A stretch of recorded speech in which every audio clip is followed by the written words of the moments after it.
శుక్లాంబరధరం విష్ణుం శశివర్ణం చతుర్భుజం ప్రసన్నవదనం ధ్యాయేత్ సర్వవిఘ్నోపశాంతయే అని స్వామివారికి నమస్కారం చేసుకుని మన పోతన భాగవతంలో 3వ స్కందంలో ఉన్నాము.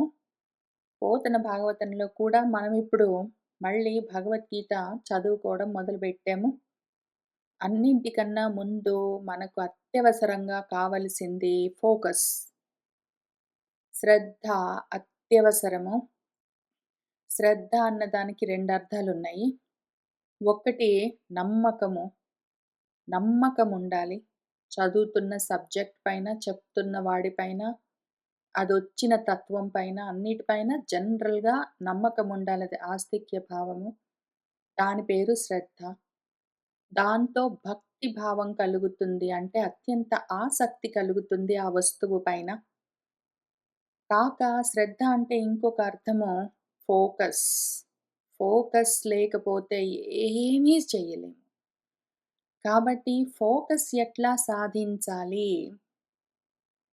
ఆస్తిక్య భావనతో కూడి ఫోకస్ ఎట్లా సాధించాలి అని భగవంతుడు మనకు విష్ణు సర్వాంగ స్తోత్రమన్న ఘట్టంలో చెప్తూ వచ్చారు. ధ్యానము చేయించారు మనతో గురువుగారు. మనం 2 వారాలు చాలా తదేక నిష్ఠతో ధ్యానం చేసుకుంటూ వచ్చాము. ధ్యానం ఎందుకు చేశాము అని ఒకసారి చూసుకుందాము. ధ్యానం చేశాం కాబట్టి ధ్యానం అంటే ఏంటో ఇప్పుడు మనకు అర్థమవుతుంది.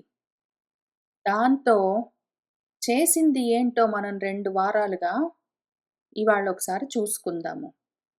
మళ్ళీ ఇక్కడ భాగవతంలో భగవద్గీతలో చెప్తున్న విషయాన్ని భారతంలో చెప్పిన భగవద్గీతతో కృష్ణార్జున సంవాదంతో కలుపుకుని చూసుకుందాం. ఇక్కడ కూడా ధ్యానం గురించి చెప్పారు గురువుగారు 2వ అధ్యాయంలో సాంఖ్య యోగంలో. ధ్యానం చెయ్యాలి. ధ్యానం చెయ్యాలి. ఈ ధ్యానము మళ్ళీ 2 రకాల ధ్యానం ఉంటుంది. ఈ 2 రకాల ధ్యానాన్ని మనం ఇవాళ మళ్ళీ ఒకసారి ఏ ధ్యానం చేస్తే ఎటువైపు వెళ్తాము అని చూసుకోబోతున్నాం. కాబట్టి ఆగి ధ్యాన ప్రక్రియ మనకు అర్థమైంది కాబట్టి ధ్యానము ఎటువైపు చేస్తాము, ఎటువైపు ధ్యానం చేస్తే ఏమైపోతాము అని ఒకసారి చూసుకుంటూ ముందుకు వెళ్దాము. ముందు చాలా ఈజీగా, న్యాచురల్‌గా, ప్రాకృతికంగా, స్వాభావికంగా కలిగే ధ్యానం చూద్దాము. ధ్యాస అంటాం మనము. ధ్యాస, పరధ్యాస అంటాము. దాని గురించి చూద్దాము. అసలు ఇంద్రియాలన్నీ చాలా న్యాచురల్‌గా ప్రపంచంలోని విషయాల వైపుకి వెళ్ళిపోతాయి. వాటిని ఇంద్రియ విషయాలు అనే పిలుస్తారు. కంటికి విషయము దృశ్యము. రకరకాల దృశ్యాలు ఎక్కడుంటాయంటే, ఉంటే ప్రపంచంలో బయట ఉంటాయి. లేదా మనసులో ఉంటాయి. చెవులకి విషయాలు రకరకాల శబ్దాలు ప్రపంచం నిండా ఉంటాయి. అట్లానే రకరకాల ఇంద్రియాలకి రకరకాల విషయాలుంటాయి. ఈ విషయాలని పుంసః మనిషి ధ్యానిస్తూ ఉంటాడు. వీటి గురించి ఆలోచిస్తూ ఉంటాడు. ఇక్కడ చదువుకున్నాక మళ్ళీ వెళ్ళి ఇండియాలో వాళ్ళైతే కొంచెం 7:30 అవుతుంటుంది బ్రేక్‌ఫాస్ట్ చేసి అని ఏంటో వాళ్ళు అక్కడ ప్రాపంచికమైన విషయాలు, ప్రపంచంలోని విషయాలను ధ్యానం చేస్తారు. ఇక్కడ యూఎస్‌లో ఉన్నవాళ్ళు రాత్రవుతుంటుంది కాబట్టి వెళ్ళి పడుకుంటాను అని ఆ విషయం గురించి ధ్యానం చేస్తూ ఉంటారు. ఈ విషయ ధ్యానాలు మనుషులకి చాలా న్యాచురల్. విషయ ధ్యానాలే చేస్తూ ఉంటారు. ప్రతి వాళ్ళు ఆ ఇంద్రియాలకు వాటి విషయాలుంటాయి. ఆయా విషయాలను ఇంద్రియాలు ధ్యానం చేస్తూ ఉంటాయి. అనుకోగానే దాంతో సంగం ఏర్పడుతుంది. ధ్యానం చేయడం అంటే అనుకోవడం. దాని గురించి ఆలోచించడం. ఆలోచించామంటే దాంతో సంగం ఏర్పడుతుంది. ఇప్పుడు ఫర్ ఎగ్జాంపుల్ ఇంకా ఈ చదువయిపోగానే ఈమె వదిలిపెట్టిందంటే ఇవాళ 7:30 అట్లా అయితుంటుంది. వెళ్ళి ఇవాళ ఇడ్లీ తిందాము అని జనరల్‌గా మనసులో అనిపించింది. తర్వాత మీరు మర్చిపోయారనుకోండి. ఇంక దాంతోటి పెద్ద ప్రాబ్లమ్ ఉండదు. జనరల్‌గా అనుకున్నారు, ఊరుకున్నారు. కానీ ఇక్కడ కూర్చున్నంత సేపు దాని మీదే మనసున్నదనుకోండి. తొందరగా అయిపోతే పోయి ఇడ్లీ తింటాను అని. ఆ రుచికి విషయము ఆ ఇడ్లీ. ఇంద్రియ విషయము. నాలుక అన్న ఇంద్రియానికి ఆ ఇడ్లీ అన్నది విషయము. దాని మీద ధ్యానం ఉన్నదనుకోండి, ధ్యాసంతా దాని మీదే ఉంది. కూర్చోవడం ఇక్కడ కూర్చున్నా గూడా దాని మీదే ధ్యాస ఉన్నది అంటే, దాంతో సాంగత్యం, దాంతో మనస్సు తగులుకుని ఉంటుంది. సంగం అంటే తగులుకుని ఉండడం. సమ్యక్ గమనము. ఎళ్లి ఇంక అక్కడే ఉంటుంది మనస్సు ఇడ్లీ మీద. ఆ ఇడ్లీలు ఇంకా తయారు చేయలేదనుకోండి, అయి రుబ్బి పెట్టిన పిండి మీద. ఒకవేళ తయారయ్యి ఉంటే గిన్నె పైన. దాంతో పాటు పచ్చడో, సాంబారో ఏంటో ఒకటి. అక్కడ తగులుకునుంటుంది మనస్సు. అది ఉపజాయతే గ్యారంటీగా కలుగుతుంది అనుమానం లేదు అని చెప్తున్నారు. నీ మనసు, నీ ఇంద్రియాలు ఏదైనా విషయం గురించి ఆలోచించాయంటే, మనసు పోయి దానికి తగులుకునుంటుంది. తగులుకుంటే ఏమవుతుంది ఆ సంగం వల్ల? కామం కలుగుతుంది. అది కావాలని కోరిక కలుగుతుంది. ఎళ్లి తినాలి, ఎళ్లి తినాలి, ఎళ్లి తినాలని ఇంకా మనసు అదే ఆలోచిస్తూ ఉంటే దాని మీద అది కావాలి అన్న కోరిక పెరుగుతుంటుంది. ఆ విధంగా దాని మీద కోరిక కలిగింది అంటే, నేను ఆ కాస్త 7:30కి ముగించేదాన్ని 8 దాకా చేశాననుకోండి, ఇంక నా మీద కోపమొస్తుంది. ఎందుకు అంటే, మీకు మీ ఇంద్రియ విషయమైన ఇడ్లీకి, అది కావాలన్న మీ కోరికకి మధ్యలో నేనున్నాను గదా అడ్డంగా. వదలట్లేదు. అందుకని కోపము అభిజాయతే భయంకరంగా వస్తుందింక. ఆ కోపంతోటి ఏమవుతుంది, నేను ఇంకా ఆ రోజు ఇంకా కొంచెం ఎక్కువ సేపు చెప్పాననుకోండి. ఇదే ధ్యాయతో విషయాన్ని పుంసహా పెట్టుకొని ఒక 2 గంటలు చెప్పుకుంటూ కూర్చున్నాననుకోండి. ఇంక మోహం కలుగుతుంది మీకు. ఎంతసేపు చెప్తుంది, చెప్పిందే చెప్తుంది, చెప్పిందే చెప్తుంది, తెలీదేంటి మాకు? ఎన్ని సార్లు వింటాము? అని ఇంక దాని మీద ఆ జ్ఞానం పైన ఈ మోహము కప్పుకుని ఉంటుంది. ఇంక వినబుద్దవ్వదు. ఆ సబ్జెక్ట్ అసలింక లోపలికి వెళ్ళడం ఆగిపోతుంది. ఆ మోహంతోటి ఏమవుతుంది? స్మృతి భ్రమ కలుగుతుంది. స్మృతి అసలు అర్థం చేసుకోవడం నెక్స్ట్ స్టెప్. ముందసలు వినబుద్ధి గూడా గాదు. స్మృతిలోకి అసలు స్మరించబుద్ధి గూడా గాదు. అసలు తలుచుకోబుద్ధి గూడా గాదు. విపరీతమైన భ్రమ అంటే మనసింక కదిలి కదిలిపోతుంటుంది. భ్రమిస్తుంటుందింక. ఆ ఇడ్లీ పాత్ర చుట్టే తిరుగుతుంటుంది. ఒకవేళ ఓపిక నశించిందనుకోండి, నేను చెప్తున్నదేమి అందులో వీడియో గూడా లేకుండా ఊరికే ఆడియోతోటి ఉంటుందిక్కడ. ఐప్యాడ్‌లోనో ఎక్కడో వింటారు. ఊరికే కాన్ఫరెన్స్ కాలే గాబట్టి, దీంతో సహా లేచి వెళ్తారు కూడా ఇంకా. అసలు మామూలుగా మనసు భ్రమించడమే గాదు. మీరు గూడా భ్రమిస్తారింక. బాడీని గూడా తీసుకెళ్తారక్కడికి. అక్కడ ప్లేట్‌లో పెట్టుకొని ఇంకా రెడీ అనమాట. లేదా తింటూ వింటే మాత్రం ఇప్పుడేం జరిగింది? వినడమే గదా! దీన్నిక్కడ పక్కన బెట్టుకొని విందాము అనుకోని ఇంకా భ్రమ అంటే భ్రమణము, కదలడం. మొత్తం దేహేంద్రియాలు మనసుతో సహా అన్నీ కదలడం మొదలుపెడతాయి. దాంతో ఏమవుతుంది? బుద్ధి నాశం కలుగుతుంది. ఆ విధంగా స్మృతి భ్రమించింది అంటే భ్రంశమవుతుందది. జారిపోతుందింక. ఫోకస్ నిలబడదు. దాంతో బుద్ధి నశిస్తుందింకా. పట్టుకోవడం మానేస్తుందింక. ఇన్ఫర్మేషన్ లోపలికి వెళ్ళదక్కడ. ఆగిపోతుంది. ఆ ఎదురుగా ఉంటే ఉన్నది కావాలంటే ఐప్యాడో, కంప్యూటరో, ఫోనో ఏదో ఒకటి పెట్టుకొని కావాలంటే బ్లూటూత్ తోటి చెవుల్లో పెట్టుకొని ఇంకేది చేసినా సరే, ఇక్కడ ప్లేట్ పెట్టుకోవడం, ఇడ్లీ పెట్టుకోవడం, దాంతో పచ్చడేసుకోవడం, దాంతో నంచుకోవడం, దీనితోటి మింగడం ఈ గోలలో నేను చెప్తున్న మాట లోపలికి వెళ్ళడం గూడా ఎప్పుడో ఆగిపోయింది. బుద్ధి పట్టుకోవడం అన్నది ఉండదింక. బుద్ధి వేరే దానికి తగులుకునున్నది. ఇంక దాంతో ఉంటుంది. ఈ విధంగా బుద్ధి ఆత్మ విషయం నుంచి జారిపోయింది అంటే సర్వనాశం ఉంటుంది. ఎందుకు అంటే ఆత్మ నుంచి జారి అనాత్మలోకి వెళ్ళడమే గదా మృతత్వము. కాబట్టి ధ్యానము ఒకవేళ ఇంద్రియ విషయాలతో కూడి ఉన్నది అంటే సర్వనాశం అంటే మృత్యువుతో కూడి ఉండడము. దేహేంద్రియాలతో కూడి ఉండి దేహాద్యభిమానాలతో ఆ శరీరం పడిపోతే ఎందుకంటే అది దేహధర్మము. మళ్ళీ మళ్ళీ జన్మలు తీసుకోవడము అని ఇంకక్కడే ప్రపంచంలో తిరగడం అన్నది ఉంటుంది. జనన మరణ సైకిల్ ఒకటి నడుస్తుంటుంది. ఇప్పుడు ఇదే పద్ధతిని, అదే ధ్యాసను, అదే ధ్యానాన్ని ఒకవేళ ఆత్మ వైపుకి అనాత్మ విషయాలు కాదు, ఆత్మ వస్తువు వైపుకి ఒకవేళ మనము ఫోకస్ చేయగలిగితే, మనస్సు మధ్యలో ఉంటుంది.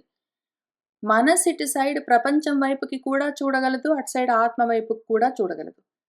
దాని ధ్యాస ప్రాపంచికమైన ఇంద్రియ విషయాల పైన ఉంటే దాని ఫ్యూచర్ ఇట్లా ఉంటుంది.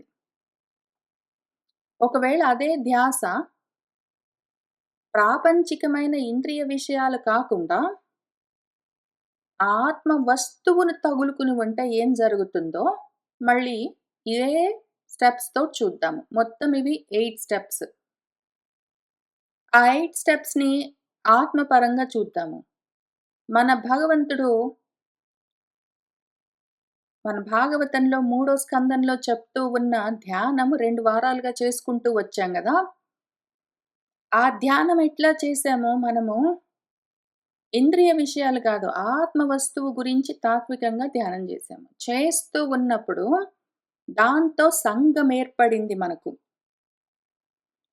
ఆ మనస్సులో ఏ రూపాన్ని భావించామో, ఆయన కాళ్ళిట్లా ఉన్నాయి, కళ్ళట్లా ఉన్నాయి, ఆయన నడుమిట్లా ఉన్నది, ఆయన చేతులట్లా ఉన్నాయి, ఆయన నవ్వులిట్లా ఉన్నాయి అని ఒక్కొక్కటి ఎంతో జాగ్రత్తగా, అత్యంత ఆసక్తితో, పరమోత్సాహంగా మనము సంతోషంగా మనస్సులోనే, హృత్కమలంలోనే ధ్యానం చేస్తూ వచ్చాము. బయట ప్రపంచంలో కాకుండా. దాంతో సంఘం ఏర్పడింది గదా! దాంతో కనెక్షన్ పెంచుకున్నాం మనం. 2 వారాలు అదే పనిగా చేస్తూ ఉండేసరికి ఆ లోపల వస్తువు పైన, ఆత్మ పదార్థం పైన మనకు సంఘం ఏర్పడింది. దాంతో తగులుకుని ఉన్నాం కదా! అది ఆటోమేటిక్‌గా జరుగుతుంది. ధ్యానం చేస్తే ఈ సంఘం ఏర్పడడం అన్నది చాలా నేచురల్ విషయం. దాంతో ఏమవుతుంది? దాని మీద కామము, కోరిక కలుగుతుంది. ఇది మంచి కామము. ఇది ఉండవలసిన కామము. ఆత్మ కామము, ఆత్మ గురించి తెలియాలి నాకు అన్న ఆశ, అది కావాలి అన్న కామము, ఆ కోరిక కలుగుతుంది. దానికి తగులుకుని ఉన్నామంటే, దాని మీద కోరిక కలుగుతుంది. ఆ కోరిక వల్ల దానికేమైనా అడ్డమొచ్చిందంటే మనకు కోపమొస్తుంది. మనము మనసులో అదే పనిగా ఆ రూపాన్నే ధ్యానం చేసుకుంటూ ఉంటే, ఆ పరంజ్యోతిని రకరకాల రూపాలుగా కూర్చున్నట్టు, పడుకున్నట్టు, నడుస్తున్నట్టు, లేస్తున్నట్టు, మాట్లాడుతున్నట్టు ఊహించుకుంటూ ఉంటే ఒక పక్కన, ఈ అనాత్మలన్నీ నా చుట్టుపక్కల ఉన్న వాళ్ళందరూ దేనికో దానికి నన్ను పిలుస్తున్నారంటే కోపమొస్తుంది ఆటోమేటిక్‌గా. అయితే ఈ కోపం ఎంత ఉంటుంది అంటే మోహం కలుగుతుంది ఇంకా. అసలు ఆ మోహం కమ్మేస్తుంది. ప్రాపంచికమైన విషయాలు తెలియడం మానేస్తాయి ఇంకా. కోపంతోటి ఏం చేస్తామంటే మనల్ని మనము ఐసోలేట్ చేసుకుంటాము. ఎక్కువగా బయట వ్యవహారాలు పట్టుకోము. అతి తక్కువగా ఎంత అవసరమో అంత అవసరమే మనము బయట కర్మలు చేస్తూ ఉంటాము.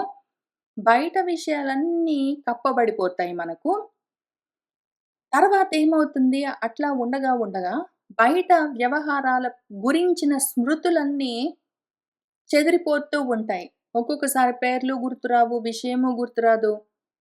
అక్కర్లేనివన్నీ వదిలిపెట్టుకుంటూ పోతాము. స్మృతిలో నుంచి, మెమరీలో నుంచి పనికిమాలిన విషయాలు ఆయన పెళ్లి చేసుకున్నాడు, ఈయనకు పిల్లలు పుట్టారు, ఆయన ఏదో అమెరికాకొచ్చాడు, ఈయన పలానా చోటికెళ్ళాడు, ఆయన నాకు ఫోను చేశాడు. ఇట్లాంటివి ఏవేవి అక్కర్లేని విషయాలున్నాయో అవన్నీ జారిపోతూ ఉంటాయి. అవన్నీ స్మృతిలో నుంచి జారిపోతూ ఉంటే బుద్ధి శుద్ధి అయితుంటుంది. అది చివరికి ఆ బుద్ధి నశించిపోతుందసలు లయమైపోతుంది. ఆ విధంగా దేహము, ఇంద్రియాలు, మనసు, బుద్ధి ఇంకా అవి ఇవి అని రకరకాల అనాత్మలేవీ లేవు. అన్నీ నశించిపోతే, అన్నీ లయమైపోతే ఇంకసలు ఆ నాశమన్నదే లేకుండా మృత్యువుకే మృత్యువవుతాం మనము. నాశమే నశించిపోతుంది. నాశమన్నది లేదింక. మిగిలేది అమృతత్వమే. ఈ విధంగా చెయ్యడం కోసమే మనము 2 వారాల నుంచి ధ్యాన ప్రక్రియ మొదలుబెట్టుకుని సాధన చేస్తూ వచ్చాము. ఇప్పుడు చేసిన సాధన వల్ల మనకు ఏ విధంగా లాభం కలుగుతుంది అని చెప్తూ, ఈ ధ్యానం విషయం వైపైతే ఏం జరుగుతుంది? ఈ ధ్యానము వస్తువు వైపైతే ఏం జరుగుతుంది? ఆత్మ వస్తువు గురించి మనం ధ్యానిస్తే ఏం జరుగుతుంది? అనాత్మ విషయాల గురించి ఆలోచిస్తే ఏం జరుగుతుంది అన్నదే ఇవాళ మనం చదువుకోబోయే విషయము. ఇప్పుడు దాంతో పాటు మన భాగవతాన్ని చూసుకుంటూ వెళ్దాము. సర్వాంగ స్తోత్రంలో మనం ధ్యానము మొదలుపెట్టాం కాబట్టి, ఇంకా జ్ఞానము చెప్తున్నారు. ధ్యానము కుదిరింది కాబట్టి, జ్ఞానము మొదలుపెడుతున్నారు గురువుగారు. సాంఖ్యము అంటే సమ్యక్ ఆఖ్యానము. సమగ్రంగా దేని గురించి తెలుసుకుంటామో, ఏది తెలుసుకుంటే మళ్ళీ ఇంకేది తెలుసుకోవాల్సిన అవసరం లేదో, అటువంటి జ్ఞాన యోగము ఇంకిక్కడ మొదలుపెడుతున్నారు మన గురువుగారు. చూసుకుంటూ వెళ్దాము.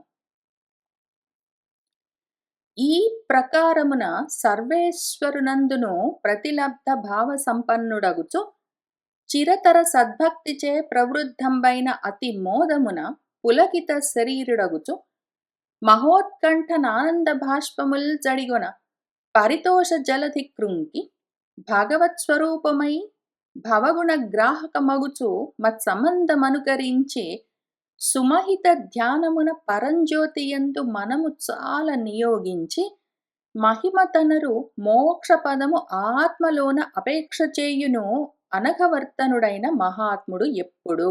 మహాత్ముడు ఎవరు?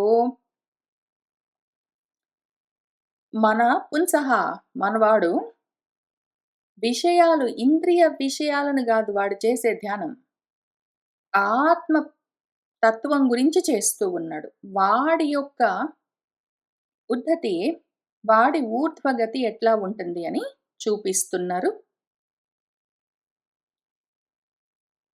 ఈ విధంగా సర్వేశ్వరుడి పైన ప్రతిలబ్ధ భావ సంపన్నుడు.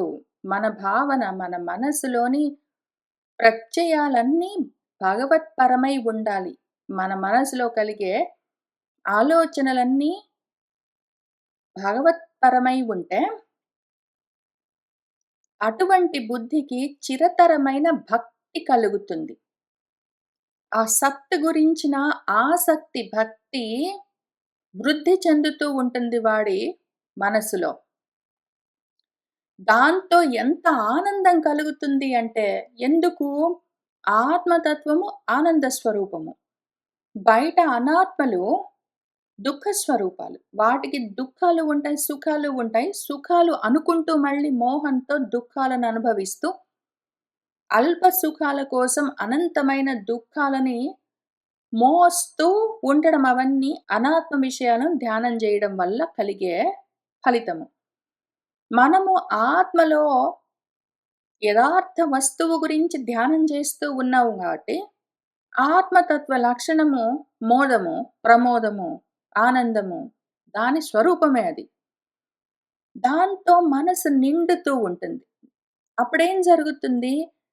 శరీరానికి పులకలొస్తూ ఉంటాయి, గొంతు గద్గదమవుతూ ఉంటుంది, కళ్ళలో నుంచి ఆనంద బాష్పాలు కారుతూ ఉంటాయి అప్రయత్నంగా. ఇవన్నీ జనరల్‌గా బాహ్యంగా కనిపించే చిహ్నాలు.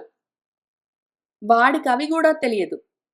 వాడు మనసులో ఎంత ధ్యానం చేస్తూ ఉంటాడంటే తదేక నిష్ఠతో, ఆ లోపల వాడు చూసుకుంటున్న రూపంతో వాడు తన్మయత్వం చెంది ఉంటాడు. దాంతో అదేమో ఆత్మతత్వమేమో ఆనంద స్వరూపము. ఆనందంతో వాడి గుండె నిండుతూ ఉంటే ఒక పక్కన కళ్ళలో నుంచి నీళ్లు గారడమో, ఒళ్ళు పులకరించడమో, గొంతు బొంగురుపోవడమో ఇవన్నీ జరుగుతాయి. కానీ వాడికి తెలియవు. బయట నుంచి చూస్తూ ఉన్న వాళ్ళకి ఇవి తెలుస్తూ ఉంటాయి. వీటిని అట్లా ఉండడమో భక్తి లక్షణము అని కావాలని ప్రయత్నంతో తెచ్చుకోవచ్చు. కన్నీళ్లు తెచ్చుకోవచ్చు. ఇంకేమైనా ప్రయత్నాలన్నీ చేయొచ్చు. తన్మయత్వంతో ఉన్నట్టు నటించొచ్చు. కానీ అయినా పర్వాలేదు. ఆ రకంగా చేసుకుని, ఆ రకంగా సంతోషించేవాళ్ళు సంతోషించొచ్చు. కానీ నిజంగా ఆత్మతత్వాన్ని మనసులో అనుభవిస్తున్న వాళ్ళ గురించి చెప్పుకుంటున్నాం ఇక్కడ. వాళ్ళకు చెప్తున్నాను. నిజంగా ఆ భావన కలుగుతూ ఉన్నప్పుడు ఒక్కొక్కసారి ఇట్లా జరగొచ్చు. ఇట్లా జరగకపోతే నాలో ఆ భావన కలగలేదని మళ్ళీ మనం చిన్నబుచ్చుకోరాదు.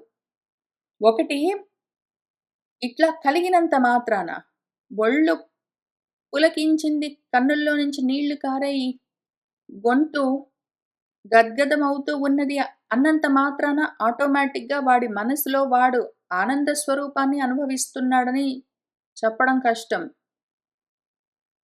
అయితే మనసులో ఆనంద స్వరూపాన్ని అనుభవిస్తూ ఉన్నవాడికి ఇవి తప్పనిసరిగా కలగాలి. కలగకపోతే అదసలు వాడు లోపల అనుభవిస్తున్నాడని చెప్పలేము. కాబట్టి కాదు అని కూడా అనలేము.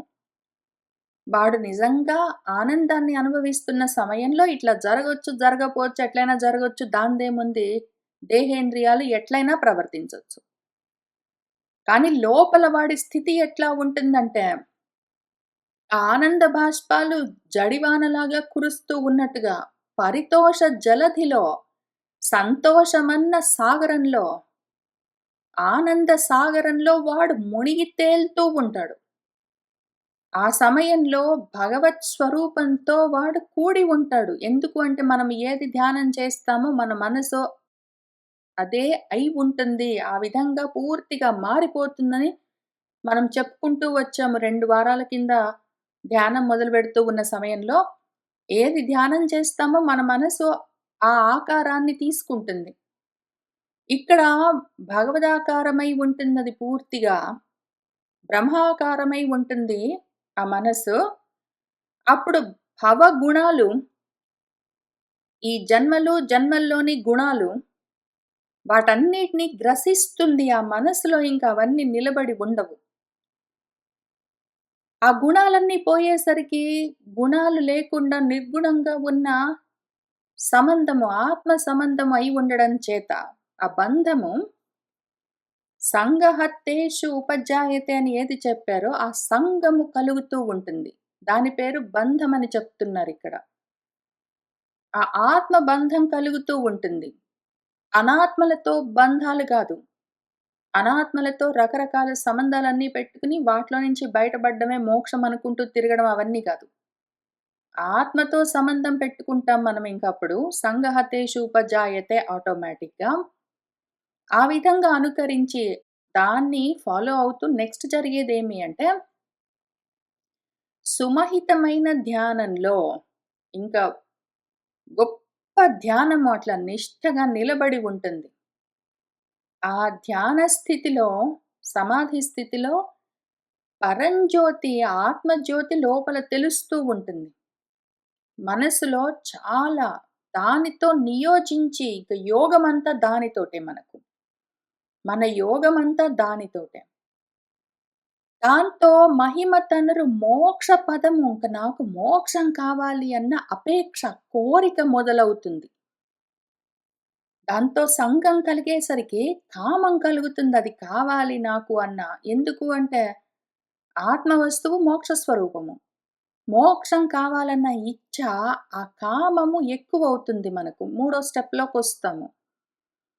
దాంతో ఆ అనఘవర్తనుడు ఇంక పాపాలుండవు. వాడి మనసులో కోపాలు, తాపాలు వంటివి, కోరికలు ఇంకేమీ ఉండవు గాబట్టి, అది శుద్ధమవుతూ ఉంటుంది. ఆ విధంగా వాడు త్రికరణాలతో ప్రవర్తిస్తూ ఉంటాడు. అటువంటి మహాత్ముడు ఎప్పుడూ అట్లా ఉంటాడు. ఈ విధంగా మనము ప్రయత్నం చేసుకోవలసి వస్తుంది. ఈ ప్రకారమున సర్వేశ్వరునందును ప్రతిలబ్ధ భావ సంపన్నుడగుచు చిరతర సద్భక్తిచే ప్రవృద్ధంబైన అతి మోదమున పులకిత శరీరుడగుచు మహోత్కంఠనానంద బాష్పముల్ జడిగొన పరితోష జలధి కృంకి భగవత్ స్వరూపమై భవగుణ గ్రాహకమగుచు మత్సంబంధమనుకరించి సుమహిత ధ్యానమున పరంజ్యోతి యందు మనము చాలా నియోజించి మహిమ తనరు మోక్ష పదము ఆత్మలోన అపేక్ష చేయును అనఘవర్తనుడైన మహాత్ముడు ఎప్పుడూ వీడిదే స్థితిలో ఉంటాడు. వాడి కోరికంతా ఆత్మ గురించే, మోక్షం గురించే ఉంటుంది. అది కావున ముక్తినపేక్షించు మహాత్ముండగు వాని చిత్తంబు విముక్తంబైన భగవత్ వ్యతిరిక్త ఆశ్రయంబు గలిగి విషయాంతర శూన్యంబై విరక్తిన్ పొందుటం చేసి పురుషుండు శరీర భావంబుల ననన్య భావంబగు నిర్వాణ పదంబు సూక్ష్మంబగు తేజంబు తనకంటే అధికంబగు తేజంబు తోడి సమానాకారంబునగు చందంబున ఇచ్చగించో వెండియు. అప్పుడేం జరుగుతుందంటే, వాడు ముక్తిని అపేక్షిస్తూ ఉన్నాడు గదా! మోక్షకాంక్షలో ఉన్నాడు వాడు ముముక్షువు. అటువంటి మహాత్ముడు వాడి చిత్తం ఎట్లా తయారవుతుందిప్పుడు? కోరిక కలిగింది గదా! కోరిక కలిగేసరికి ఏమవుతుంది నెక్స్ట్ స్టెప్ మనకు, మనసులో వాడికి కోరిక కలిగింది మోక్షం కావాలి, మోక్ష స్వరూపమైన ఆత్మ కావాలి అని. దాంతో క్రోధం కలగాలి గదా! కోపము. దేని గురించి కోపం వాడికి? ప్రాపంచిక విషయాల గురించి.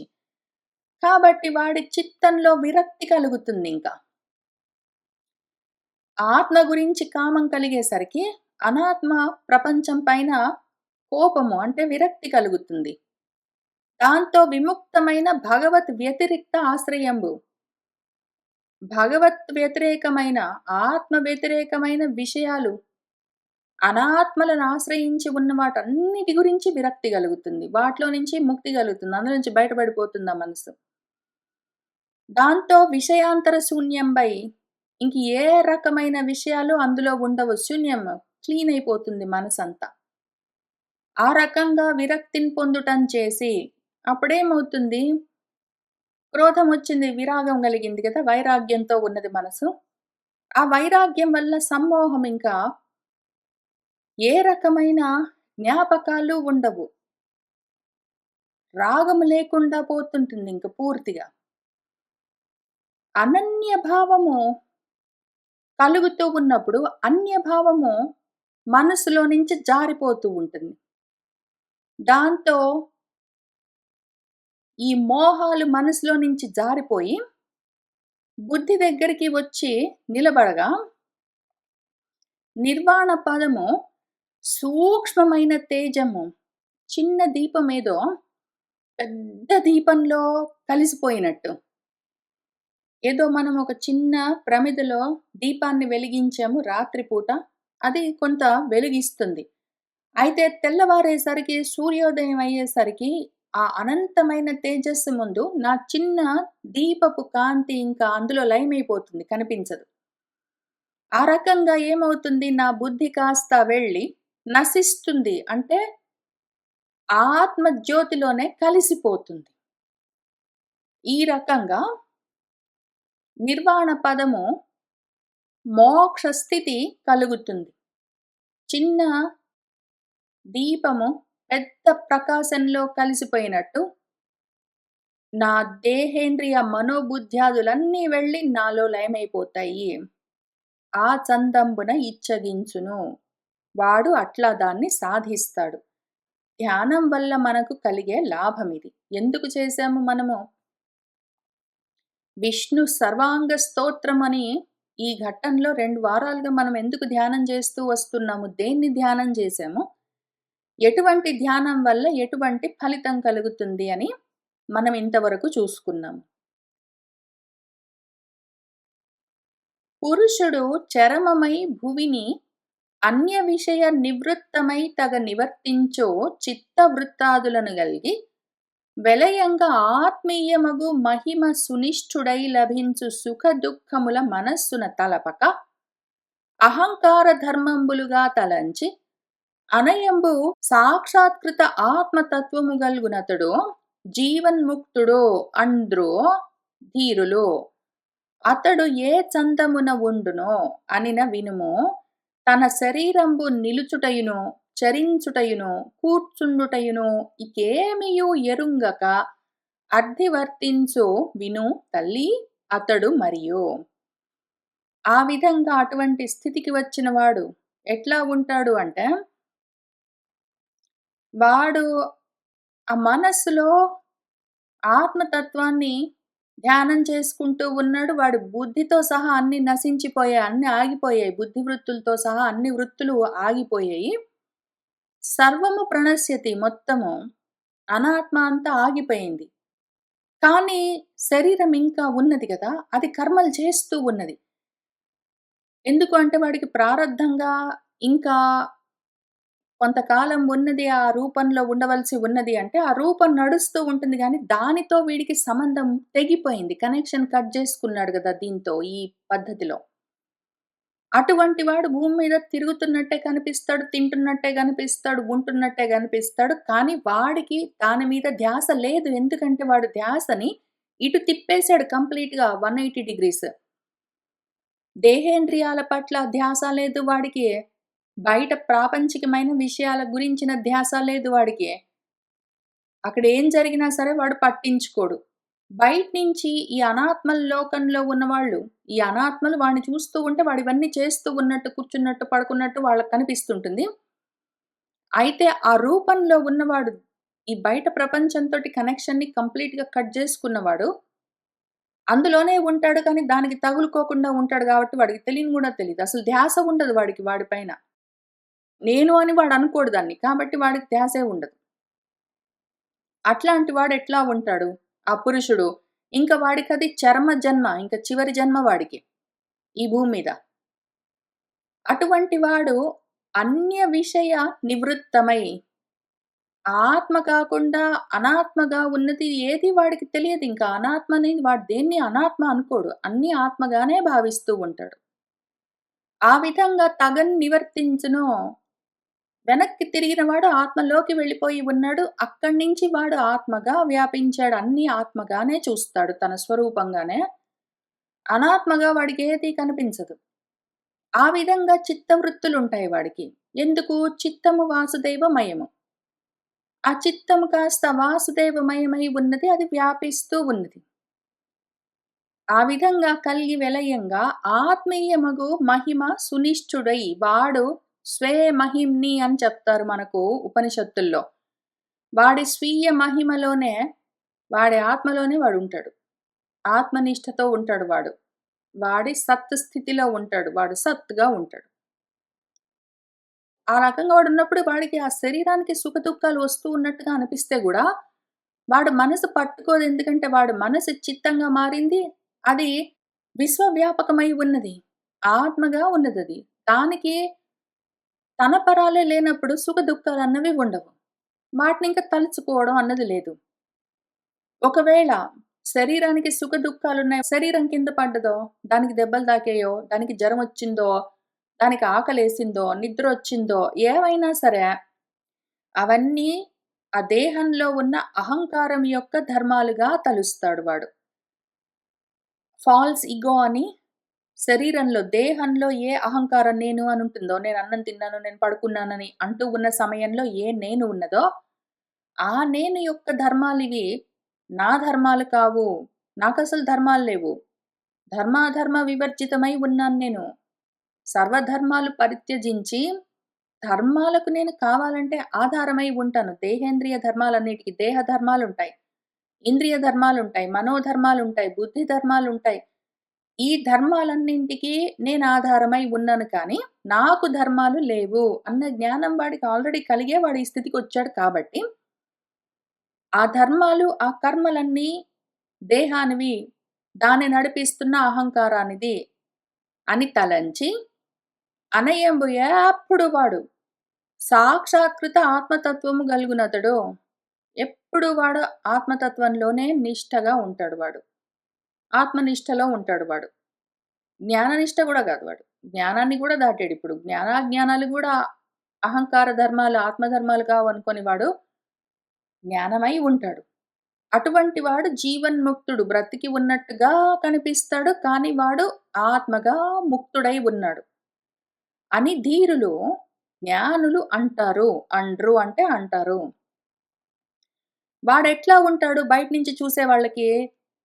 ఇది రెండోది. ఒకటి ఇక్కడ పైనేం జెప్పారు? వాడు అకారణంగా ఏడుస్తున్నట్టుగా అనిపిస్తుంటుంది.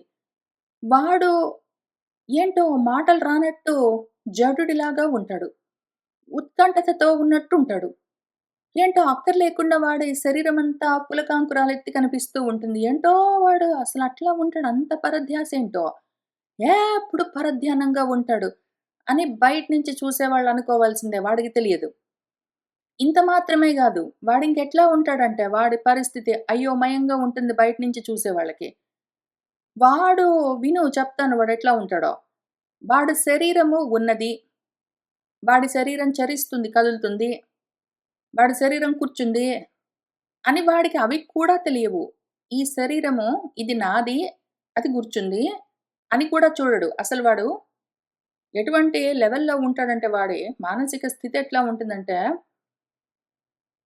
ఈ శరీరము నేను అనుకునే స్థితిని వాడెప్పుడో దాటాడు. నేను కూర్చున్నాను, నేను పడుకున్నాను, నేను నడుస్తున్నాను, నేను తింటున్నాను అనడం వాడెప్పుడో మానేశాడు. ఆ తర్వాత కొంతకాలానికి వాడికి జ్ఞానం కలుగుతుంటే, ఈ శరీరం తింటుంది, శరీరం కూర్చుంది, శరీరానికి జబ్బు చేసింది, శరీరానికి సంతోషంగా ఉంది అని అనొచ్చు వాడు. ఇంకా మొత్తము దాటి వాడు ఉన్నాడు అంటే, ఆ స్థితిలో శరీరము సెపరేట్‌గా, వేరేగా, అన్యంగా ఉన్నది అని వాడు చూడనే చూడడు. కాబట్టి ఏమియు ఎరుంగక, వేరుగా ఉన్నది అని చూడనే చూడక, అర్థిని ఆ విధంగా వర్తిస్తూ ఉంటాడమ్మా. వాడి స్థితి అది అని చెప్తూ ఉన్నారు గురువుగారు.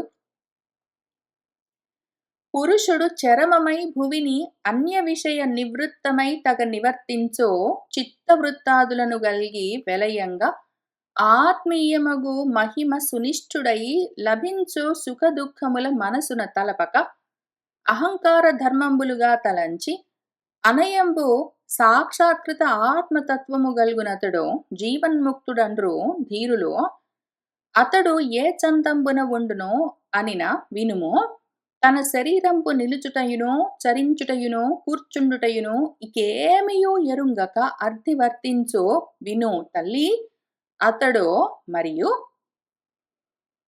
మదిరాపానంబునంజేసి మత్తుండగువాడు తనకు పరిధానంబగు అంబరంపు మరచి వర్తించు చందంబున తన శరీరంబు దైవాధీనంబని నశ్వరంబని తలంచి ఆత్మతత్వనిష్ఠుండై ఉపేక్షించును అదియునుగాక సమాధి యోగంబునంజేసి సాక్షాత్కృత ఆత్మతత్వంబు గలవాడై స్వాప్నిక శరీరంబు చందంబున యావత్ కర్మఫలానుభవ పర్యంతంబు పుత్రధార సమేతుంబగు ప్రపంచంబును అనుభవించి అటమీద పుత్రధారాది సంబంధంబు వలనన్ పాసి వర్తించు. వాడు ఎట్లా ఆ స్థితికి చేరతాడంటే,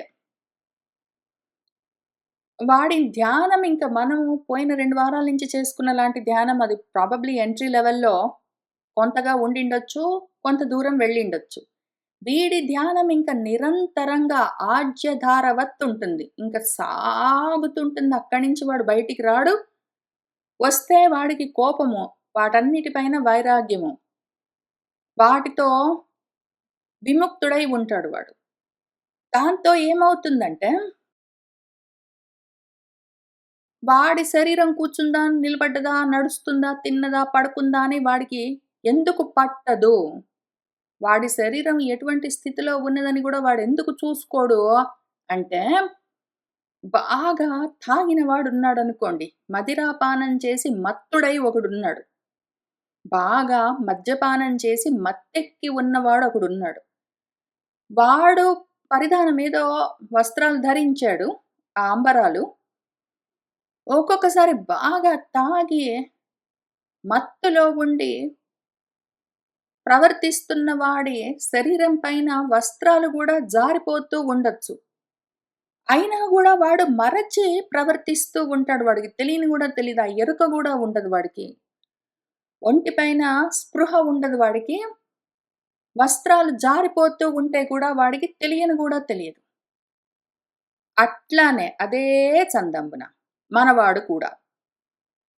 వాడు దేనితో ప్రమత్తుడై ఉంటాడు అంటే, అనాత్మ విషయాలతో ప్రమత్తంగా ఉంటాడు. ఆత్మ విషయం గురించి మాత్రం చాలా అప్రమత్తంగా ఉంటాడు వాడు. ఈ విషయం గురించి మళ్ళీ మనము జడభరతుడి కథొచ్చినప్పుడు చాలా సుదీర్ఘంగా, లోతుగా తరచి చూసుకుందాం ఆయన జీవితం గురించి. ఆయన జీవన్ముక్తి గురించి. ఇప్పుడు ఈ జీవన్ముక్తుడేం చేస్తాడంటే, వాడి శరీరాన్ని వాడు శరీరానికి వేసుకున్న చొక్కాలాగా చూస్తాడు. మామూలుగా దేహాభిమానం ఉన్నవాడు, దేహాన్ని చూపించి ఇది నేను అని చెప్పి, దాని పైన ఏదో చొక్కానో ఏదో వేసుకుంటాడు వాడు. ఆ వస్త్రాలను చూపించి అవి నా వస్త్రాలు, ఇది మాత్రం నేను అని చెప్తాడు. ఈ జీవన్ముక్తి స్థితిలో ఉన్నవాడు, ఆ దేహాన్ని చొక్కా అని చెప్తాడు. నేను లోపలున్నాను. నా పైన ఇది చొక్కా. నేను తగిలించుకున్న చొక్కా ఈ దేహము అని చూస్తాడు వాడు ఇనీషియల్‌గా. ఆ శరీరము దైవాధీనము, ప్రారబ్ధానుసారంగా వచ్చింది.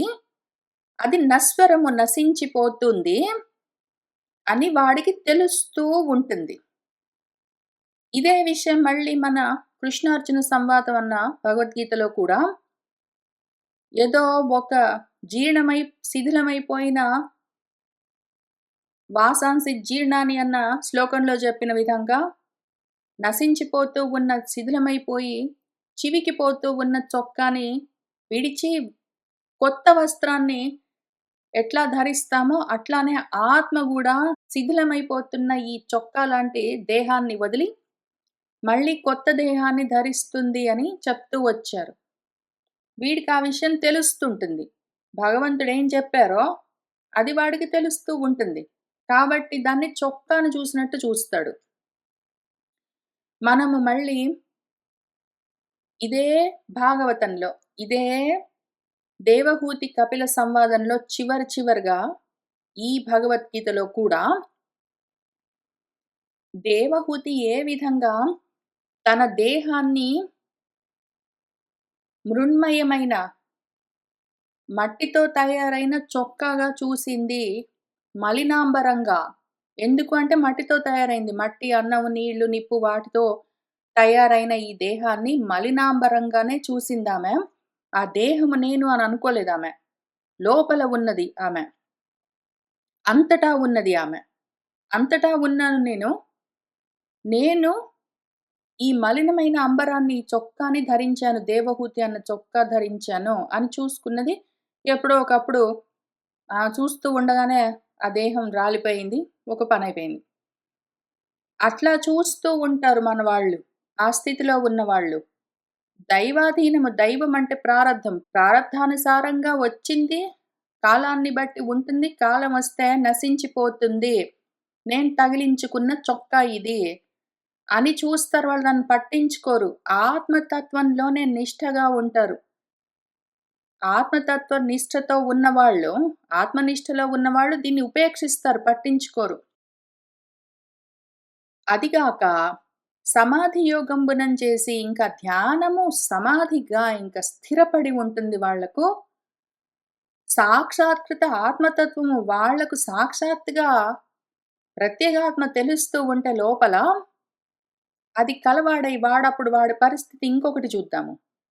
ఈ శరీరాన్ని చూస్తేనేమో ఏదో తగిలించుకున్న చొక్కాలాగా కనిపిస్తుంటుంది వాళ్ళకి. ప్రపంచాన్ని చూస్తే ఎట్లా ఉంటుందంటే కలలాగా ఉంటుంది. ఏదో కలలో నేనున్నాను, ఏదో తిన్నాను, ఎక్కడికో వెళ్ళాను, ఏంటో జరిగింది అని ఏమైనా అనుకోవచ్చు. అందులో ఏవైనా కర్మలుండొచ్చు, నేను పనిచేస్తూ ఉండొచ్చు, నాకేవైనా అనుభవాలు కలగొచ్చు. అందులో నా కలలో నాకు భార్య, భర్త, పిల్లలు, ఇల్లు ఏమైనా ఉండొచ్చు, లేకపోవచ్చు.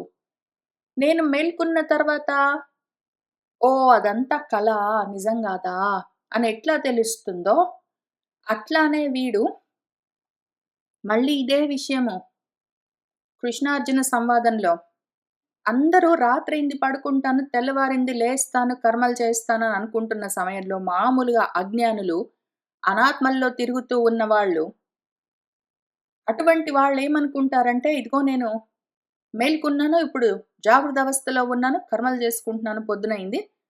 అదిగో నేను పడుకున్నాను, స్వప్నంలో ఉన్నాను అని వాళ్ళనుకుంటారు. వీళ్ళు, ఈ మునులు, ఆ బయట ప్రపంచంలో తిరుగుతున్న అజ్ఞానులు, మూర్ఖులు రాత్రి అయినదని ఏదనుకుంటారో దాన్ని కూడా రాత్రిగానే చూస్తారు. ఆ బయట మూర్ఖులు పగలయింది, తెల్లవారింది, నేను మేల్కొన్నాను, కర్మలు చేసుకుంటున్నానని ఏదంటారో దాన్ని కూడా చీకటిగానే చూస్తారు. యా నిశా అని ఒక శ్లోకం ఉంటుంది అందులో. అదే విధంగా వీళ్ళు స్వప్నావస్థ, జాగృతావస్థ, సుషుప్తావస్థ అన్ని అవస్థల్ని, అవస్థాత్రయాన్ని మూడిటిని నిద్రగానే, కలగానే, స్వప్నంలాగానే భావిస్తారు.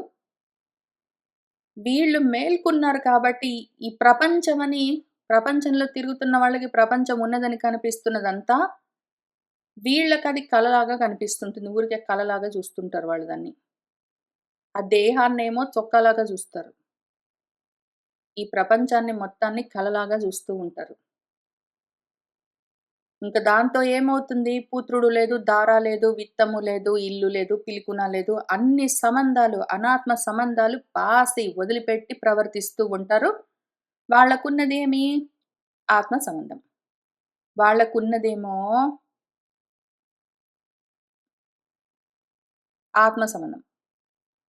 పోయిందేమో అనాత్మ సంబంధం. ఈ విధంగా ఉంటుంది వాళ్ళ స్థితి. సుత దార మిత్ర అనుచుల కంటే మర్త్యుండు భిన్నుడై వర్తించుచున్న రీతి విస్ఫులింగ ఉల్ముఖ విపుల ధూమములచే హవ్యవాహనుడు వేరైన రీతి వలనొప్ప దేహంబు వలన ఈ జీవాత్మ పరికింప భిన్న రూపమున ఉండును. తవిలి భూతేంద్రియ అంతఃకరణంబుల భాసిల్లుచున్న ఈ ప్రకృతి రూప బ్రహ్మమునకు ఆత్మ తాను హృదగ్భావమగుచు ద్రష్టయై బ్రహ్మసంజ్ఞచే తనరుచుండు. అఖిల భూరి ప్రపంచంబులందు తన్ను తవిలి తనయందు అఖిల భూతముల కనుచు వెండియు వరుసన్ అనన్య భావంబున చేసి భూతావళియందు తదాత్మకత్వమున చూచు ఆత్మీయ ఘనతర ఉపాదానముల యందు తవిలి ఇమ్ముల వెలుంగును. ఇట్టి దివ్యజ్యోతి ఏకమయ్యును బహుభావంబులను తోచు ప్రకృతిగతుడు అగుచున్న ఆత్మయు పొగడొందు దేవతిర్యక్ మనుష్య స్థావరాది వివిధ యోనులను భిన్న భావంబు నొందుటయును చాలా కల్గు నిజగుణ వైషమ్యమునను భిన్నుడై వెల్గు కావున పేర్చి అదియు దేహ సంబంధియగుచు వర్తించుచుండు. ఇప్పుడు మనవాడు ప్రకృతి గతుడవుతున్నాడు. ఊరుకోవచ్చు కదా. ఊరుకున్నంత ఉత్తమం లేదు అని ఆయనే చెప్పుకుంటూ ఆయనే మర్చిపోయి అధోక్షజుడై చ్యుతుడవుతూ ఉన్నాడు. ఇప్పుడు మనం ఏం చేశాము? ధ్యాయతో విషయాన్ పుంసహ అనుకుంటూ ఆత్మ వస్తువును ధ్యానిస్తూ ఉన్నవాడు అన్నిటినీ లయం చేసుకుని ఆత్మగా నిలబడిపోవడం గురించి చూసుకున్నాం. ఇప్పుడు అదే ఆత్మ ఏం చేసింది? ఆకాస్త పునరూపాన్ని తీసుకుని ప్రకృతిగతమై విషయాలను ధ్యానించడం మొదలుపెట్టింది. నేను ఒకటి ఉన్నాను, చాలా అవుతాను అనుకుంటూ అది వికారాలు మార్పులు చెందుతూ ప్రకృతిని అధిష్ఠించి, నా సొంత ప్రకృతిని నేను అధిష్ఠించి, నా ఇష్టం వచ్చినప్పుడల్లా నా యథేచ్ఛగా రూపాలను స్వీకరించి అని చెప్పుకుంటూ రకరకాల రూపాలను తీసుకుని కిందికొచ్చిన తర్వాత తత్వం మర్చిపోయి విషయాలను పట్టుకుని వాటితో సంఘాలన్నీ పెట్టుకుని కామాలన్నీ పెంచుకుని కోపాలతో తాపాలతో మోహాలతో స్మృతులన్నీ పోగొట్టుకుని భ్రమల్లో పడి బుద్ధి నశింపజేసుకుని మళ్ళీ మళ్ళీ మళ్ళీ అదే ఆత్మ మృత్యువుని తెచ్చుకుంటూ ఉంటుంది అనాత్మల్లో తిరుగుతూ. ఇప్పుడు ఈ విధంగా అధో ప్రస్థానాన్ని అధోగతులని చూపిస్తూ ఉన్నారు ఇక్కడ ఆత్మ యొక్క అధప్రస్థానం. ఇక్కడ ఆత్మ వైపుకు ఆత్మ ప్రస్థానాన్ని చూసుకుంటూ వచ్చాం కదా ఈ శ్లోకం వరకు. ఇంకా ఇక్కడి నుంచి ఈ వచనం వరకు వాడు ఆత్మ ప్రస్థానం ఎట్లా చేస్తాడు, జీవన్ముక్తుడు ఎట్లా అవుతాడని చూసుకున్నాం. ఇంక ఇక్కడి నుంచి అనాత్మ ప్రస్థానం చూద్దాము. మళ్ళీ అదే విషయము. ధ్యాయతో విషయాన్ని పుంసహ. సుతలు, పిల్లలు, దార భార్యో భర్తో, మిత్రులు, అనుజులు అక్కో తమ్ముడో అన్నో చెల్లెలో, వీళ్ళందరికీ ఆ మనిషి భిన్నుడై ఉంటాడు. వీటికి సంబంధం లేదు. అనాత్మలతో ఆత్మకు సంబంధం లేదు. కానీ వాడు మర్త్యుడయ్యాడు. ఇప్పుడు మృత స్వభావంలోకి వచ్చాడు. ఎందుకంటే ధ్యాయతో విషయాన్ పుంసహ అని ప్రణశ్యతి అని స్థితికి వచ్చాడు. వాడు మరణంలోకి వెళ్తూ ఉన్నాడు. మృత్యువులోకి, కాలంలోకి, గుణాల్లోకి, కర్మల్లోకి, విషయాల్లోకి, ప్రకృతిలోకి వెళ్తున్నాడు వాడు. అనవసరంగా అమృతుడు, వాడు అమృతుడు, ఆత్మ అమృతమై ఉండి కూడా అనవసరంగా చ్యుతమవ్వడము ఎట్లా జరుగుతుంది అంటే, అసలు ఉన్నది పాపము భిన్నము వేరుగా ఉండి ఆ రకంగా ప్రవర్తిస్తూ ఉండి విస్ఫులింగ ఉల్ముఖ విపుల ధూమములచే హవ్యవాహనుడు వేరైన రీతి. దాంట్లో నుంచే నేను ఒకటున్నాను చాలా అవుతాను అనుకోవడము, రకరకాలుగా అందులో నుంచి ఏవేవో ఉపాదానాలన్నిటిని తీయడము, రూపాలన్నీ కల్పించడము, నామాలన్నీ పెట్టడము, కర్మలన్నీ తయారు చేయడము, ఆటలన్నీ ఆడుకుంటూ ఉండడము. అందులో నుంచే వచ్చాయి. ఆత్మలో నుంచే వచ్చిన ఈ అనాత్మలన్నీ. ఎట్లా వస్తాయి? విపులమైన ధూమము, బాగా ఎక్కువగా పొగలు, ఉల్ముఖాలు, ఏదో నిప్పు కణికలు, విస్ఫులింగాలు, నిప్పు రవ్వలు ఇవన్నీ ఎక్కడి నుంచొస్తాయి? ఆ హవ్యవాహనుల్లో నుంచే, అగ్నిలో నుంచే వస్తాయి. అగ్ని ఉన్నది అంటే అగ్నిలో నుంచి పొగ వస్తుంది. అగ్నిలో నుంచి నిప్పు రవ్వలు బయటకొస్తూ ఉంటాయి. అగ్ని రగులుతూ ఉంటే కింద నిప్పు కణికలు తయారవుతూ ఉంటాయి. అయితే అగ్ని వాటన్నిటికి వేరుగా ఉంటుంది. అట్లానే ఆత్మ నించే ఈ అనాత్మలు భార్య, భర్త, పిల్లలు, ఇల్లు, నా ధనము, నా కారు, నా కర్మలు, నా ఉద్యోగాలు అట్లాంటివన్నీ ఆత్మ నించే ఈ అనాత్మలన్నీ వికారాలు చెందుతూ తయారై వస్తూ ఉంటాయి. అయితే వీటన్నిటికి ఆత్మ వేరుగా ఉంటుంది. ఆ రకంగా ఉండి వలనొప్ప అసలు గొప్పగా ఒక దేహాన్ని ధరించి జీవాత్మగా మారి భిన్న రూపంతో తయారై వేరుపడుతుందది. దాంతో పంచభూతాలతో, పంచ ఇంద్రియాలతో, అంతఃకరణ చతుష్టయంతో ప్రకృతి రూపాన్ని తీసుకుని ఇంకా కనిపించడం మొదలుపెడుతుంది. ఈ రకంగా ఉన్న ప్రకృతి రూపమైన బ్రహ్మము, బ్రహ్మాండం ఏదున్నదో దానికి ఈ అబ్రహ్మకు ఆత్మ తాను పృథగ్భావమై వేరుగా ఉన్నది. ద్రష్టగా ఉన్నది. బ్రహ్మం అన్న పేరుతో ఉంటుంది. ఆత్మను బ్రహ్మ అని పిలుస్తారు. ఆత్మ నుంచి వచ్చిన ప్రపంచమంతా శబ్ద బ్రహ్మము. ఆ పేరుతో ఉంటుందిది. అందులో నుంచే ఈ బ్రహ్మమంతా, బ్రహ్మాండమంతా వస్తూ ఉంటుంది. ఈ అఖిలమైన భూరి ప్రపంచము మొత్తము ఏదున్నదో అందులో తనను తాను చూసుకుంటూ, అట్లానే తవిలి కోరుకుని, తనలోనే మొత్తము సకల భూతాలను కనుచూ, చూస్తూ, ద్రష్టగా ఈ బ్రహ్మ ఉండడం వల్ల దృశ్యంగా ప్రపంచమంతా కనిపిస్తూ ఉంటుంది. ఈ ద్రష్ట దర్శనం చేస్తూ ఉంటే దృశ్యంగా ఆ ప్రపంచమంతా దర్శనం ఇస్తూ ఉంటుంది. ఈ ద్రష్ట చూస్తూ ఉంటే, ఆలోకనం చేస్తూ ఉంటే ఆ లోకాలన్నీ కనిపిస్తూ ఉంటాయి. ఇంక దాంతో ఏమవుతుంది? వరసగా అనన్య భావంతో ఉన్నంత వరకు ఈ భూతావళి పంచభూతాల దగ్గర నుంచి ప్రాణుల వరకు ఏవేవి ఉన్నాయో వాటిలోకి వెళ్ళి ఊరుకోకుండా తాదాత్మ్య భావాన్ని పొందుతుంది ఈ ఆత్మ. అదే నేను అని దేహాత్మ భావం పొందుతుంది.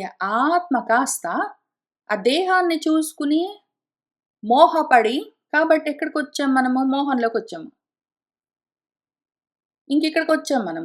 మోహంలోకొచ్చి స్మృతి నేనెవరు అన్న ఆత్మజ్ఞానం మొత్తము భ్రంశమయ్యి, దాంతో నా బుద్ధి ఆత్మజ్ఞానము నిత్యబుద్ధమై ఉన్న నేను కాస్త అనాత్మ బుద్ధిగా మారి సర్వనాశనం. అగో మృతత్వంలోకొచ్చేస్తాను. అమృతం కాస్త. ఊరుకోవచ్చు కదా! ఈ భూతావళి మొత్తము నేనే అన్న ఈ శరీరాన్ని చూసుకోవడం, తాదాత్మ్యత పొందడం. ఆత్మీయ ఘనతర ఉపాదానముల యందు, ఉపాదానములంటే ఉపాధులు, రకరకాల ఉపాధులు, దేహమన్న ఉపాధి, మనసన్న ఉపాధి ఇవన్నీ. ఈ ఉపాధుల యందు తవిలి ఇమ్ముల వెలుంగు అందులో దేహంలో, ఇంద్రియాల్లో, మనసులో, బుద్ధిలో వీటన్నిట్లల్లో నేనే ప్రకాశిస్తూ ఉండాలి. లేకపోతే అవి పనిచేయవు. నేను చూస్తున్నాను గాబట్టి నా చూపే ప్రకాశము. నేను చూస్తూ ఉంటే, చూస్తూ వాటిని ప్రకాశింపచేస్తాను. అవి కనిపించేలాగా చేస్తూ ఉంటాను.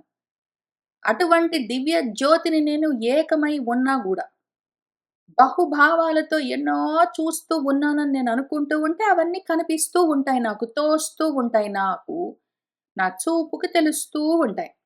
ఇంక దాంతో పూర్తిగా ప్రకృతి గతుడినయ్యే అగుచూ ఉన్న ఆ ఆత్మ పొగడొందును పొందుతుంది. ఏమి అంటే దేవతలు, తిర్యక్కులు, మనుష్యులు, స్థావరాలు, జంగమాలు అని రకరకాల యోనులలో అంటే జన్మల్లో భిన్న భిన్న భావాలు, భవము అంటే జన్మలను పొందుతూ ఉంటుందది.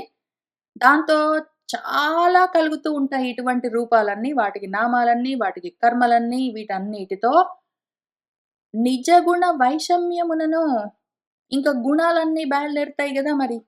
గుణాలుండేసరికి ఆ గుణాల్లో విషమ స్థితి కలుగుతుంది. గుణ వైషమ్యం అని పిలుస్తారు. ఆ ప్రకృతి గుణ వైషమ్యాలతో భిన్నుడైపోతాడు వాడు. వెలుగుతూ ఉంటాడు. వేరు వేరుగా కనిపిస్తూ ఉంటాడు కాబట్టి. పేర్చి అదియే దేహ సంబంధి అగుచు వర్తించుచుండు. దాంతో వాడు ఆత్మ సంబంధం పోగొట్టుకుని, దేహ సంబంధం తెచ్చుకుని, ఇంకిక్కడ దేహాల్లో ప్రవర్తిస్తూ ఉంటాడు. ఇంకింతేనేనా అనుకుంటాడు వాడు. ఇంకింతేనేనా అనుకుంటాడు. అంతా పోగొట్టుకున్న వాడిలాగా ఎప్పుడు దిగులుతో ఉంటాడు. అంతా అయి ఉన్నవాడు పాపం. సుత దార మిత్ర అనుజుల కంటే మర్త్యుండు భిన్నుడై వర్తించుచున్న రీతి విస్ఫులింగ ఉల్ముఖ విపుల ధూమములచే హవ్యవాహనుడు వేరైన రీతి వలనొప్ప దేహంబు వలన ఈ జీవాత్మ పరికింప భిన్న రూపమున ఉండు. తవిలి భూతేంద్రియాంతఃకరణంబుల భాసిల్లుచున్న ఈ ప్రకృతి రూప బ్రహ్మమునకు ఆత్మ తా పృథగ్భావమగుచు ద్రష్టయై బ్రహ్మ సంజ్ఞచే తనరుచుండు. అఖిల భూరి ప్రపంచంబులందు తన్ను తవిలి తనయందు అఖిల భూతముల కనుచు వెండియు వరుసన్ అనన్య భావంబున చేసి భూతావళియందు తదాత్మకత్వమున చూచు ఆత్మీయ ఘనతర ఉపాదానములయందు తవిలి ఇమ్ముల వెలుంగునో ఇట్టి దివ్య జ్యోతి ఏకమయ్యును బహుభావంబుల తోచో ప్రకృతిగతుడు నగుచున్న ఆత్మయు పొగడొందు దేవతిర్యక్ మనుష్య స్థావరాది వివిధ యోనులను భిన్న భావంబు నొందుటయును చాలా కల్గు నిజగుణ వైషమ్యమునను భిన్నుడై వెల్గు కావున పేర్చి అదియు దేహ సంబంధియగుచు వర్తించుచుండు. భావింప సదసదాత్మకమై వెలయును దుర్విభావ్యమగుచు స్వకీయంబై వర్తించుచు ప్రకృతిని భావమున తిరస్కరించు భవ్య స్ఫూర్తిన్. భావించి ఆలోచించి చూస్తే సదసదాత్మకమై ఉన్నది. దుర్విభావ్యము భావించడానికి కష్టం, ఊహించడానికి కష్టమై ఉన్నది. తనదే అయి ప్రవర్తిస్తూ ఉన్న ప్రకృతిని, దాని యొక్క భావాలను తిరస్కరించి ఉంటూ ఉంటాడు. కానీ తెలుసుకోకుండా తన స్వస్వరూపాన్ని మర్చిపోయి ప్రకృతితో పాటు కూడి ప్రకృతికి వేరుగా ఉంటాడు మన జీవుడు. భావింప సదసదాత్మకమై వెలయును దుర్విభావ్యమగుచు స్వకీయంబై వర్తించుచు ప్రకృతిని భావమును తిరస్కరించు భవ్య స్ఫూర్తిన్. అసలు ఈ మాట అనుకున్నాం కాబట్టి చూద్దాము. జీవుడిగా మనం ఉన్నా గూడా కర్మలు చేయాలంటే మనకు నచ్చదు. పనులు చేయాలంటే ఇంట్రెస్ట్ ఉండదు. తర్వాత చేద్దాంలే అనిపిస్తుంది. అవన్నీ ఎందుకనిపిస్తాయి మనకెందుకంటే ఆత్మకు వ్యతిరేకమైన విషయాలు పనులు చేయడం అవన్నీ. అందుకని ఒక్కొక్కసారి ప్రకృతి బలంగా ఉన్నదంటే ప్రకృతి లక్షణాల కర్మలు అది చేయిస్తూ ఉంటుంది. అట్లా నడుస్తూ ఉంటుంది. ఈ ఆత్మ నిజస్వరూపంబునం చేసి వర్తించును అని కపిలుండు ఎరింగించిన విని దేవహూతి వెండియును ఇట్లనియే. ఈ విధంగా ఆత్మ తన స్వరూపంతో ఉంటుంది. దాన్ని తెలుసుకుంటూ ఉంటుంది. దాన్ని మర్చిపోతూ ఉంటుంది. అదే ఇన్ని విధాలుగా మారుతూ ఉంటుంది. మారి వాటిలో ప్రకాశిస్తూ ఉంటుంది. వాటిని చూస్తూ ఉంటుంది. అవే నేను అని తాదాత్మ్యత చెందుతూ ఉంటుంది. ఇన్ని విధాలుగా ప్రవర్తిస్తూ ఉంటుంది అని కపిలుడు చెప్తే విని మన దేవహూతి ఆయనతో ఏమంటున్నదంటే, మహాత్మా మహదాది భూతంబులకున్ ప్రకృతి పురుషులకున్ కలిగిన పరస్పర లక్షణంబులను తత్స్వరూపంబులను ఎరిగించితివి. ఇంకా ఈ ప్రకారంబున సాంఖ్యంబునందు నిరూపింపబడునట్టి ప్రకారంబును భక్తియోగ మాహాత్మ్యంబును పురుషుండు భక్తియోగంబునం చేసి సర్వలోక విరక్తుండగునట్టి యోగంబును ప్రాణిలోకంబునకు సంసారంబు అనేక విధంబై ఉండుగావున పరాపరుండవై కాలస్వరూపువైన నీ స్వరూపంబు ఏ నీ వలని భయంబునంజేసి జనులు పుణ్యకార్యములు చేయుచుండుదురో మిథ్యాభూతంబైన దేహంబునందు ఆత్మాభిమానంబు చేయుచు మూడుండై కర్మలందు ఆసక్తంబైన బుద్ధించేసి విభ్రాంతుడగుచు సంసార స్వరూపంబగు మహాంధకారంబునందు చిరకాల ప్రసుప్తుండైన జనుని ప్రబోధించు కొరకు యోగభాస్కరుండవై ఆవిర్భవించిన పుణ్యాత్ముండవు నీవు. కావున నాకును ఇన్నియున్ తెలియ సవిస్తరంబుగా ఆనతీయవలయును అనిన దేవహూతికి కపిలుండు ఇట్లనియే. మహాత్మా గురువుగారు, మహదాది భూతాలకు ప్రకృతి పురుషులకు పరస్పర లక్షణాలేమి, వాటి స్వరూపాలేమి అని నాకు చెప్పారు. ఇంకా ఈ ప్రకారంగా సాంఖ్యంలో నిరూపించిన ప్రకారమేమి, భక్తి యోగం యొక్క మాహాత్మ్యమేమి, పురుషుడు భక్తి యోగంతో సర్వలోకాలను వదిలిపెట్టేందుకు కావలసిన విరక్తిని చెంది ఉండే యోగమేమి, ప్రాణిలోకాలకు సంసారం అనేక విధాలుగా ఉంటుంది కాబట్టి ఆ సంసారము కాలానికి లోబడి నడుస్తూ ఉంటుంది కాబట్టి అటువంటి నీ యొక్క కాలస్వరూపము ఏ విధంగా ఉంటుంది, ఏ కాలస్వరూపమైన నీకు లోబడి జనులు పుణ్యకార్యాలు చేస్తూ ఉంటారు. మిథ్యాభూతమైన ఈ దేహాన్ని చూసుకుని ఇదే నేను అని దేహాభిమానంతో ఉన్న మూర్ఖులు కర్మలపైన ఆసక్తి పెంచుకుని అటువంటి కర్మలపైనే బుద్ధిని ఉంచుకుని విభ్రాంతులై సంసార రూపమైన ఈ గాఢాంధకారంలో ఎప్పుడు చిరకాలము ప్రసుప్తుడై ఇంక నిద్రపోతున్నవాడు కలగంటూనే ఉన్నట్టు ఈ సంసారాన్ని జన్మల్ని కంటూనే ఉంటాడు వాడు. అటువంటి జనుడు మనిషి ప్రబోధించు కొరకు వాడ కలలో నుంచి మేల్కోవడం కోసము యోగ భాస్కరుడివై ఈ చీకట్లు, సంసారమన్న చీకట్లో నిద్రలో ఉన్న ప్రజలు మేల్కోవాలి అంటే సూర్యోదయం కావాలి. అటువంటి సూర్యుడివై ఉన్నావు, యోగ భాస్కరుడివై ఉన్నావు. ఆ విధంగా ఆవిర్భవించిన పుణ్యాత్ముడివి నీవు. కాబట్టి నాకు ఈ విషయాలన్నీ సవిస్తరంగా నాకు అర్థమయ్యే విధంగా ఆనతీయవలెను అని దేవహూతి అడిగింది. అప్పుడు కపిలుల వారు ఈ ప్రశ్నలన్నిటికీ మళ్ళీ జవాబు చెప్తూ ఉన్నారు తర్వాత ఘట్టంలో. వాటిని మళ్ళీ మనము కలిసి కూర్చుని చదువుకుంటూ ముందుకు వెళ్దాము. ఇవాల్టికి ఇక్కడికి ఆపుదాము. సర్వం శ్రీకృష్ణ పరబ్రహ్మ పాదారవిందార్పణమస్తు.